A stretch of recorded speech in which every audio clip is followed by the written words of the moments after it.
Hello and welcome.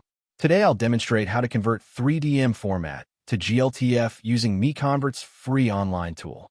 Let's begin. Start by searching 3 decimeters to GLTF converter on Google. MiConvert.com should appear as one of the top results. Click to open it. This is the dedicated 3DM to GLTF conversion page. The tool supports batch conversion and maintains quality during the process.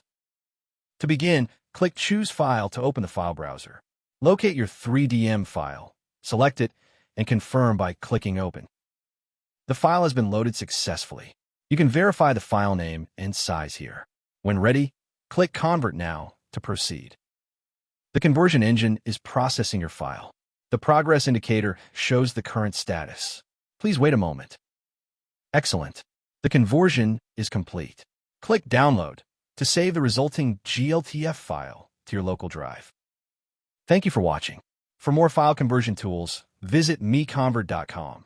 Please subscribe to our channel for future tutorials.